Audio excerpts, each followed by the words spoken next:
Very good morning to all, very good afternoon, very good evening, and very good night.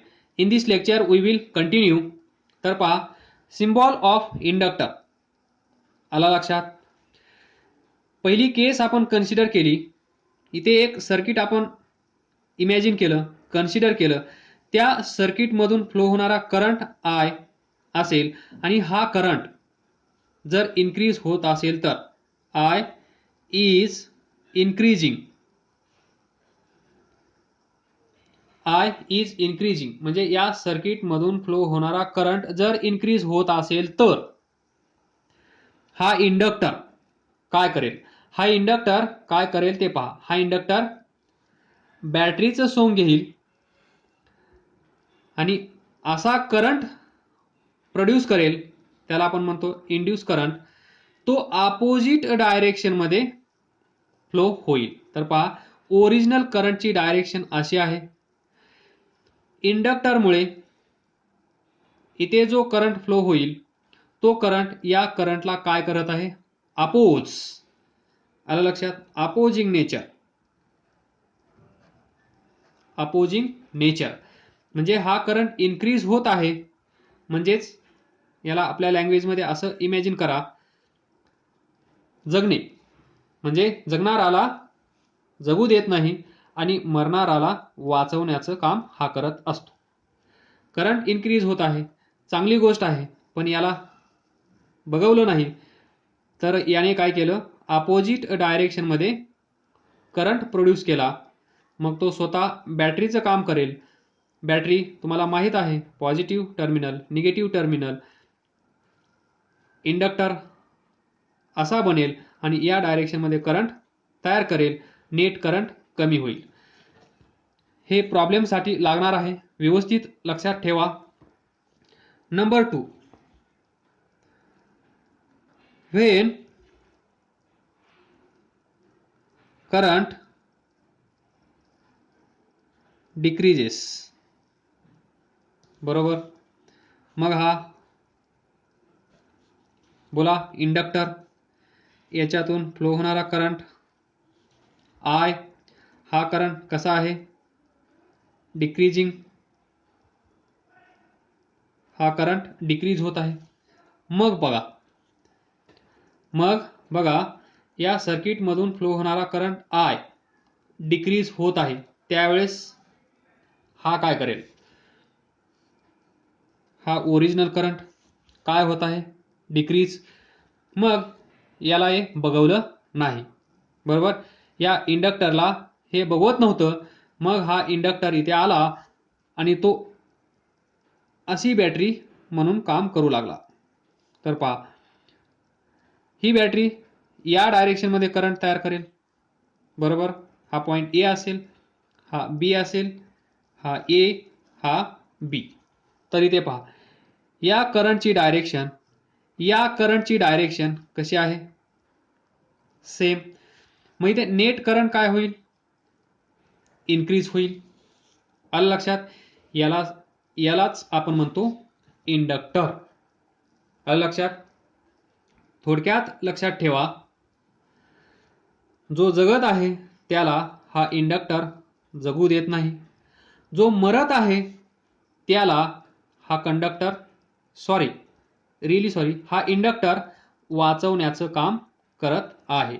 म्हणजे increase होत असेल तर चांगली गोष्ट आहे, पण हा बोलतो नाही, डिक्रीजच करणार. मग अपोजिट डायरेक्शनमध्ये हा करंट तयार करणार. जर करंट डिक्रीज होत असेल तर हा इंडक्टर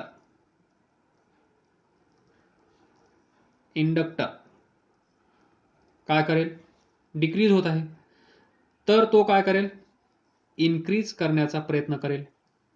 बरोबर. डायरेक्शन पहा, इथून तुम्हाला व्यवस्थित इमॅजिन होत असेल, लक्षात येत असेल. तर ही एक छोटीशी कन्सेप्ट आहे, ती प्रॉब्लेममध्ये खूप खूप महत्त्वाची आहे, तर लक्षात ठेवायला विसरू नका. नाव main difference between resistor and inductor. तर पहा, रेजिस्टर इथे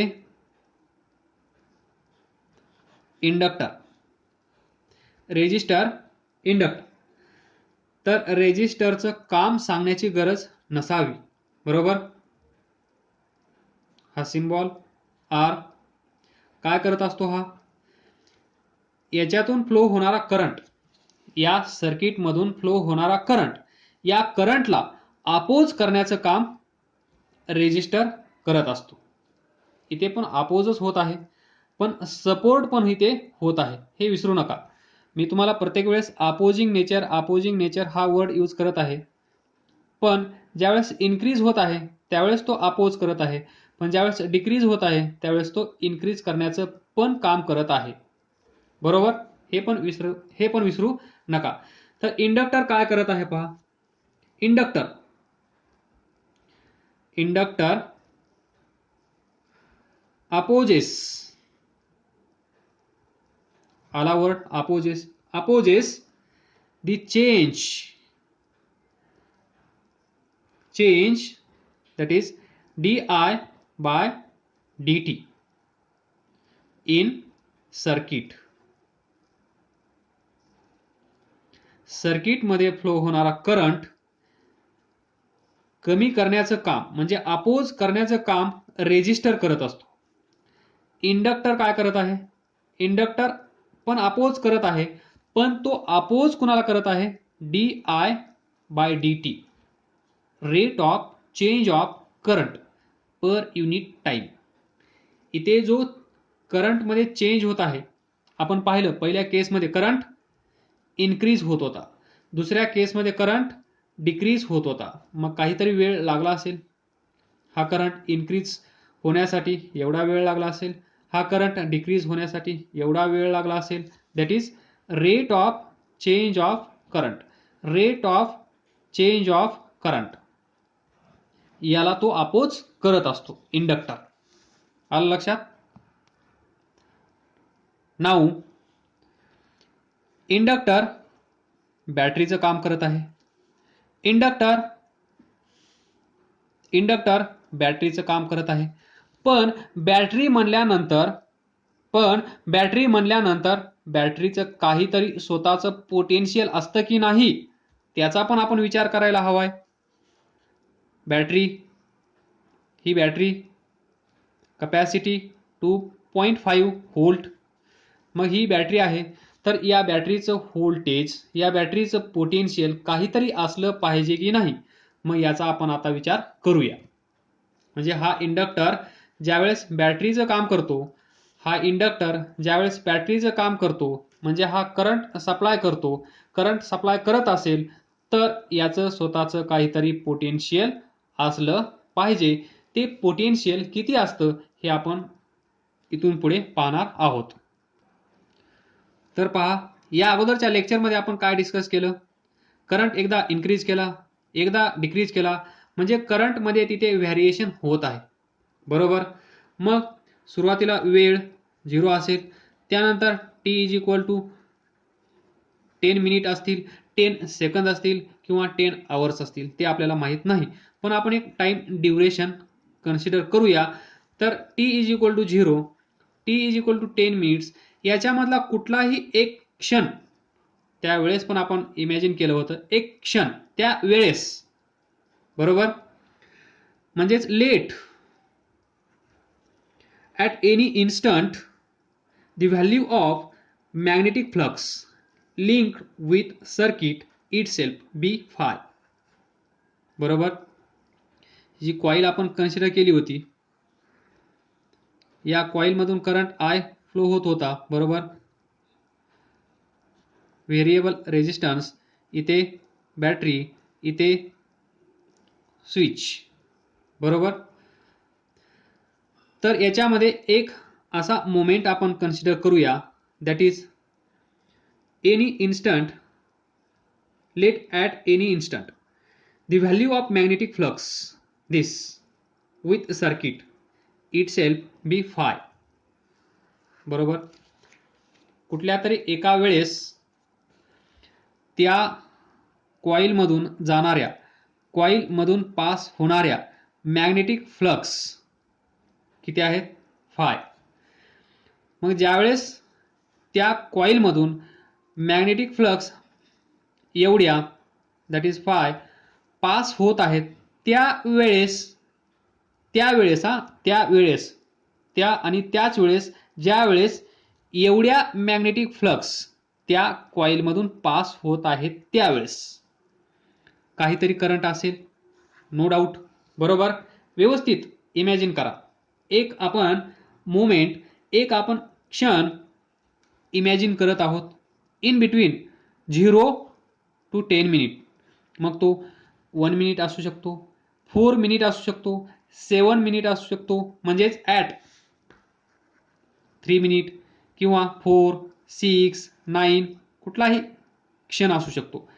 समजा हा क्षण हा आहे, तर यावेळेस at t is equal to 4 minute त्यावेळेस या कॉईलमधून पास होणाऱ्या, या कॉईलमधून जाणाऱ्या मॅग्नेटिक फ्लक्स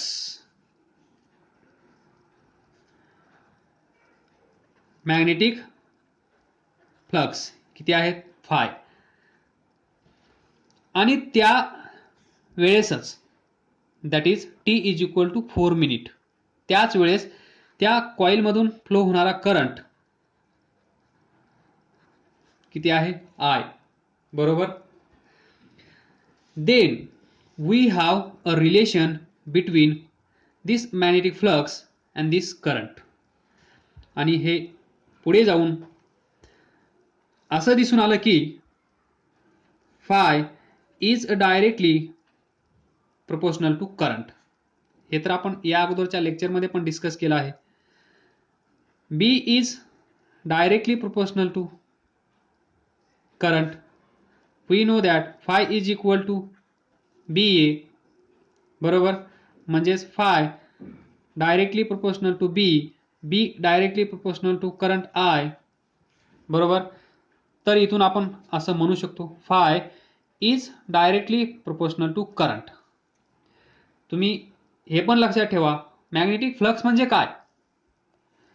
हा सरफेस असेल, याच्यातून जाणाऱ्या या मॅग्नेटिक फील्ड लाईन्स म्हणजेच मॅग्नेटिक फ्लक्स. फक्त आपण तिथे एक वर्ड ॲड करतो आणि तो असतो total number of magnetic field lines. पहा इथे किती आहेत? 1, 2, 3, 4. मग या एरियामधून इथे पास होणाऱ्या मॅग्नेटिक फील्ड लाईन्स किती आहेत?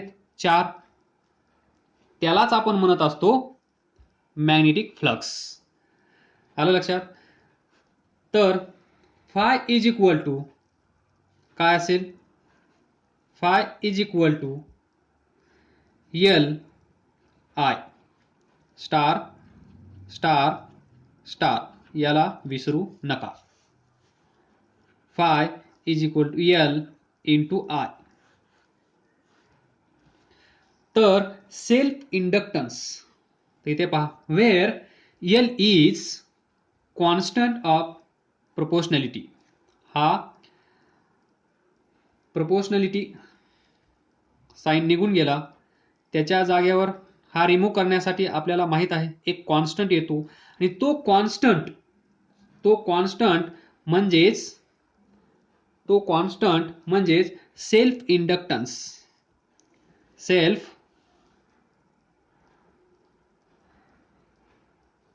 इंडक्टन्स. आलं लक्षात? याच्याबद्दल बोलण्याची गरज नाही. At t is equal to 4 minutes, let at any instant between 0 to 10 minutes. हे फिक्स नाही आहे, हे तुम्हाला समजण्यासाठी एक टाइम इंटरवल आपण कन्सिडर केला आहे. बरोबर. याच्यामध्ये कुठलाही एक क्षण आपण इमॅजिन केला, त्यावेळेस इथे आपण गेलो आणि पाहिलं याच्यातून मॅग्नेटिक फ्लक्स किती पास होत आहेत, तर त्या आपल्याला भेटल्या फाय. त्यावेळेस याच्यातून जाणारा करंट आपण मेजर केला, तर तो करंट आपण पाहिला आय. तो करंट असेल आय. तर या दोघांमध्ये नातं काय? तर या दोघांमध्ये नातं असेल phi is directly proportional to I. हा प्रोपोर्शनॅलिटी काढून टाकण्यासाठी तिथे आला आहे कॉन्स्टंट, त्याला आपण म्हणतो कॉन्स्टंट ऑफ प्रपोर्शनॅलिटी. आणि या कॉन्स्टंटचं नाव आपण पुढे जाऊन ठेवलं नामकरण सोहळा, सेल्फ इंडक्टन्स. आणि एक इक्वेशन आपल्याला भेटलं, त्याला पण आपण म्हणलं 3 स्टार. बरोबर, म्हणजे हे तुम्हाला पाठ करायचं आहे, लक्षात ठेवायचं आहे, खूप महत्वाचं आहे. त्यानंतर यालाच आपण म्हणू शकतो or coefficient. What? Coefficient of self induction. तब्बल 45 minutes, more than 45 minutes we have discussed to know this L. to know this L. हा L म्हणजे काय, हा L म्हणजे काय, हे डिस्कस करण्यासाठी आपल्याला तब्बल लागले आहेत 45 मिनिट्स पेक्षा जास्त. तर पहा, हा सेल्फ इंडक्टन्स L तुमच्या आता लक्षात आला असेल. जिथून आपण सुरुवात केली होती ते म्हणजे सेल्फ इंडक्टन्स. आला लक्षात? सेल्फ इंडक्टन्स त्यालाच आपण म्हणू शकतो coefficient of self induction of coil. Coil तुम्हाला माहित आहे कोणती कॉईल? इथे पहा, बघून घ्या, सर्व काही बघून घ्या, इमॅजिन करा, त्यालाच म्हणतात फिजिक्स. बरोबर. थोडंसं एक्स्ट्रा डिस्कशन करूया अबाउट दिस सेल्फ इंडक्टन्स और कोएफिशिएंट ऑफ सेल्फ इंडक्शन. तर पहा, for a closely wound coil, closely wound coil याचा अर्थ तुम्हाला या अगोदरच्या एका लेक्चरमध्ये सांगितलं आहे. Closely wound coil. तर पहा, ही कॉईल. अजून एक प्रकार काढतो,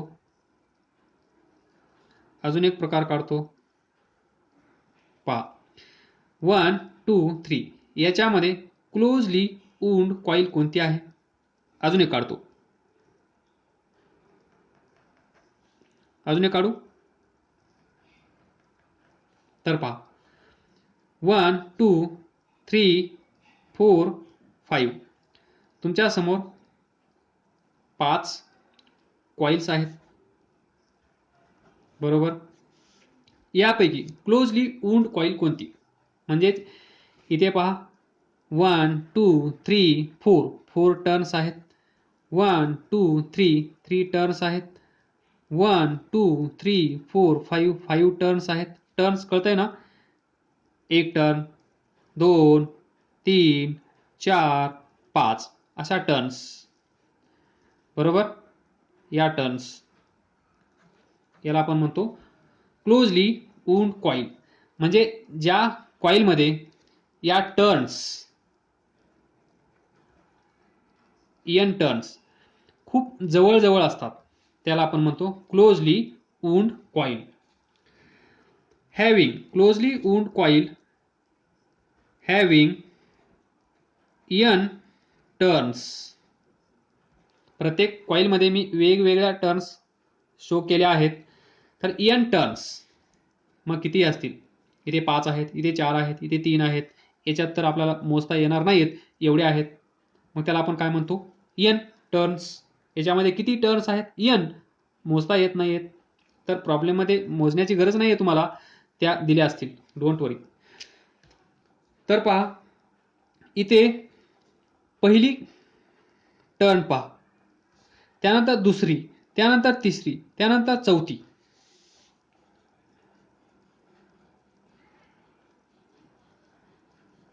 याला आपण क्लोजली वूंड म्हणूया. थोडंसं याच्यामध्ये डिस्टन्स या करता ठेवला आहे की तुम्हाला ते पुढे इमॅजिन होण्यासाठी. पण क्लोजली वूंडचा अर्थ काय? या सर्व टर्न्स एकमेकांना जवळ चिटकून असतील. जसं बांगड्या घ्या, बँगल्स घ्या, इथे ठेवा, त्याच्यानंतर त्याच्यावर दुसरी ठेवा, त्याच्यानंतर तिसरी, त्याच्यानंतर चौथी, त्याच्यानंतर पाचवी. काय होईल? त्याच्यानंतर ही, त्याच्यानंतर ही, त्याच्यानंतर ही, त्याच्यानंतर ही, त्याच्यानंतर ही. एक सिलेंडर तयार होईल की नाही? बरोबर. याला आपण म्हणतो क्लोजली वूंड कॉईल. इथे सिलेंडर तयार होईल. बरोबर. तर कॉईलचा शेपच असतो सिलेंड्रिकल शेप, तर त्याला व्हॉल्यूम असतं, बरोबर. इथे पहा, ही एक कॉईल, या कॉईलमधून पास होणाऱ्या मॅग्नेटिक फील्ड लाईन्स म्हणजेच total number of magnetic field lines म्हणजेच मॅग्नेटिक फ्लक्स, दोन्ही पण आपण म्हणू शकतो. तर याच्यातून जाणाऱ्या मॅग्नेटिक फील्ड लाईन्स आपण पाहिलं होतं. मॅग्नेटिक फील्ड इनसाइड सोलेनॉइड, अलग लक्षात, हा सोलेनॉइड असेल.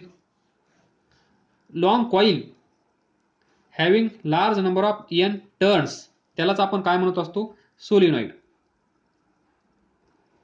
बरोबर. याला सोलेनॉइड पण तुम्ही म्हणू शकता. क्लोजली वूंड कॉईल म्हणजे सोलेनॉइड. तर तिथे आपण पाहिलं होतं मॅग्नेटिक फील्ड लाईन्स याच्यातून ज्यावेळेस पास होतात त्यावेळेस मॅग्नेटिक फील्ड आउटसाइड 0 होतं. मॅग्नेटिक फील्ड याच्या आतमध्ये बी इज इक्वल टू किती होतं, म्यू नॉट एन आय. याच्यातून फ्लो होणारा करंट आय असेल, या कॉईलमधून फ्लो होणारा करंट आय असेल. एन म्हणजे काय, number of turns per unit length. हे आपण पाहिलेलं आहे, हे डिस्कशन आपण पाहिलेलं आहे. Magnetic field inside the solenoid is equal to mu naught into N I, where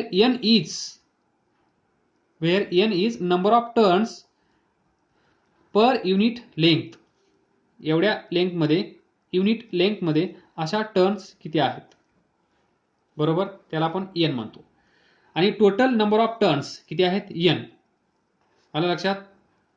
N म्हणजे number of turns per unit length, हा एन म्हणजे या कॉईलमध्ये, या सोलेनॉइडमध्ये टोटल टर्न्स किती आहेत, त्या टर्न्स म्हणजे हा एन.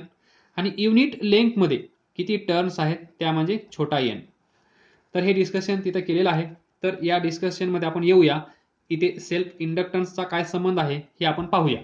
तर ही एक कॉईल आहे, क्लोजली वूंड कॉईल, जिच्यामध्ये एन टर्न्स आहेत. तर इथे पहा, या कॉईलमधून पहिल्या कॉईलमध्ये पहा, पहिल्या कॉईलमधून जर 4 मॅग्नेटिक फील्ड लाईन्स जात असतील तर दुसऱ्या कॉईलमधून किती जातील, तर इथे पहा, इथे तुम्हाला व्यवस्थित इमॅजिन होईल.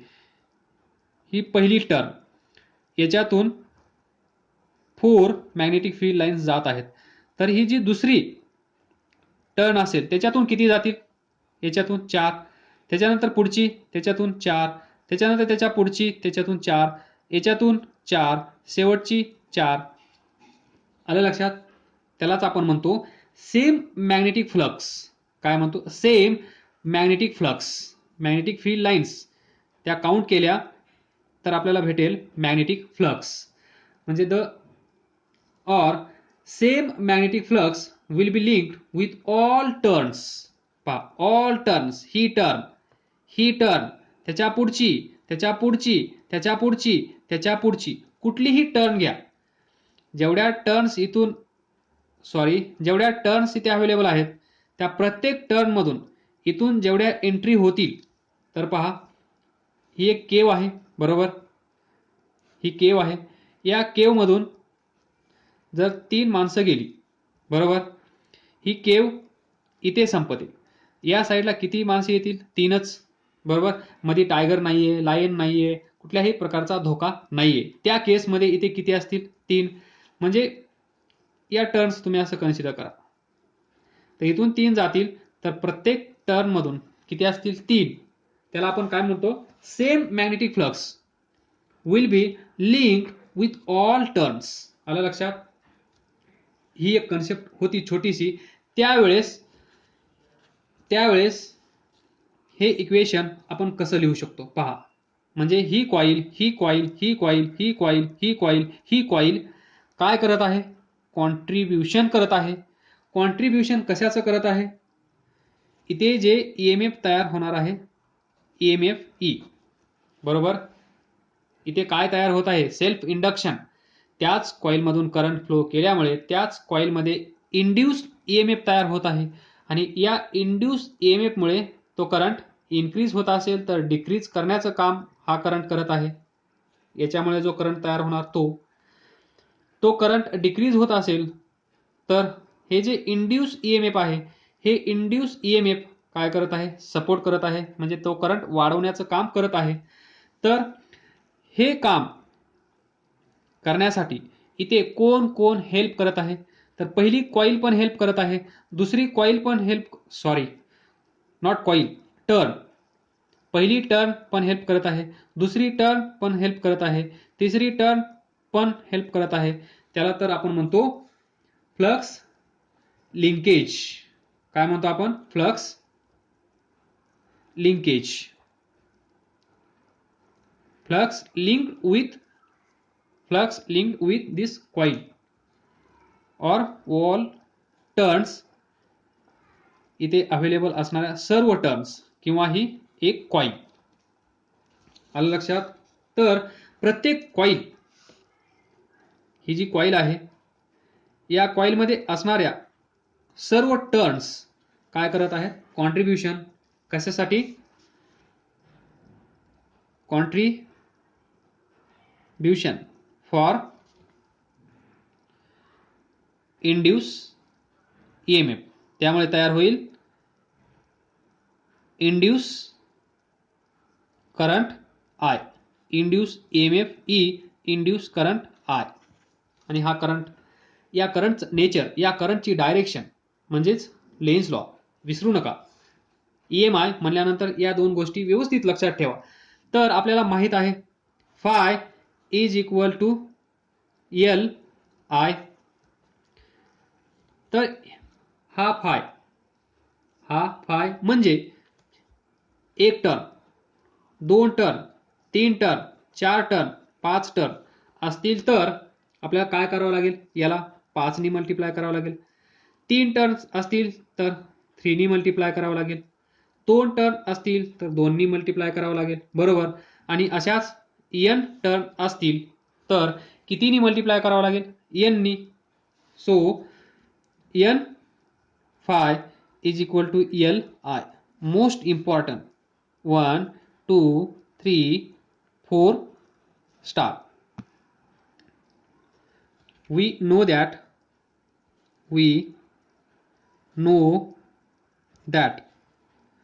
phi is equal to LI for one turn. असं इमॅजिन करा. n phi is equal to LI for n turn असं इमॅजिन करा. याला आपण 3 स्टार असं म्हणलो, याला आपण 4 स्टार असं म्हणलो. फ्रॉम 3 स्टार 1, 2, 3, हा 1, 2, 3, 4, 3 स्टार 4 स्टार. याच्यापासून पहा, इथून मी असं लिहू शकतो L is equal to phi divided by I. इथून मी असं लिहू शकतो L is equal to N phi divided by I. Equation number 2. आलं लक्षात? This inductance, self inductance or coefficient of self induction of this coil depends only on geometry. MCQ and material property.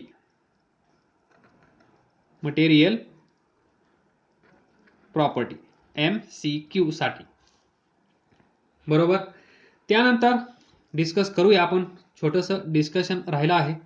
Unit महत्वाचं असतं प्रत्येक ठिकाणी, unit. बरोबर. तर तुम्हाला माहित आहे unit and definition of self induction. आपण पाहूया. इथे पहा, नंबर 1 युनिट डिराईव्ह करण्याची मेथड तर तुम्हाला माहित असेल. L is equal to N phi by I. N म्हणजे नंबर ऑफ टर्न्स. हे युनिटसाठी कॉन्ट्रीब्युशन देणार नाही. मॅग्नेटिक फ्लक्ससाठी यानं कॉन्ट्रीब्युशन दिलं, पण युनिटसाठी नंबर हेल्प करत नाही. नंबर ऑफ टर्न्स म्हणजे काय? नंबर आहे. बरोबर. 10, 20, 2000, 5000. तर याला युनिट नसेल. तर for unit we need phi by I. बरोबर. From this we can write phi is equal to L I, जे तुम्हाला माहीत आहे. According to Faraday's law E is equal to minus d phi by D t. Simple mathematics आहे, अवघड काहीच नाही. Minus d by D t, फायची value किती आहे? एल, कॅपिटल एल आहे, सॉरी व्यवस्थित लक्ष द्या, बरोबर, एल आय. तर इथून पहा minus L D I by D T. E is equal to minus L D I by D T. तर पहा या क्वेश्चनचा आन्सर आपल्याला भेटला आहे.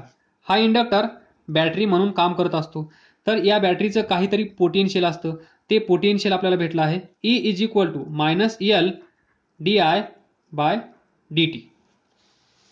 इथे पहा ही जी बॅटरी आहे या बॅटरीचं पोटेन्शियल किती असेल? Minus L D I by D T. म्हणजे तुम्हाला या सर्किटमध्ये जर असा दिसत असेल, म्हणजे असा सिम्बॉल, त्याला आपण म्हणतो इंडक्टर, तर या इंडक्टरला प्रॉब्लेम सॉल्व्ह करण्यासाठी तुम्हाला काय करावं लागेल? याला बॅटरीमध्ये कन्वर्ट करावं लागेल, आणि बॅटरीमध्ये कन्वर्ट केल्यानंतर या बॅटरीचं काहीतरी पोटेन्शियल असेल, तर पोटेन्शियल काय असेल? Minus L D I by D T.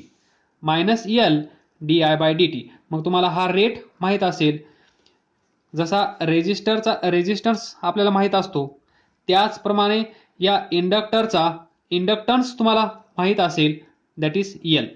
L माहीत असेल, D I by D T माहीत असेल, या दोघांचा प्रोडक्ट करा, आणि या दोघांचा प्रोडक्ट म्हणजेच या बॅटरीचं पोटेन्शियल. समजलं असेल आय होप. तर या क्वेश्चनचा आन्सर आपल्याला भेटला आहे तब्बल 16-17 मिनिटांनंतर. तर हे लक्षात ठेवा, inductor E is equal to minus L D I by D T. Inductor induce E M F किती तयार करतो? Minus L D I by D T एवढं.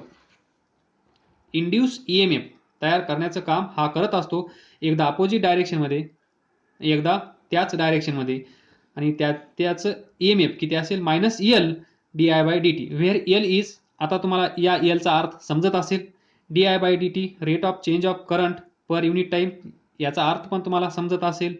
तर इथे आपण थांबूया. काय समजलं नसेल तर विचारा, अभ्यास करत राहा, पुढे जात राहा. All the best. थँक्यू.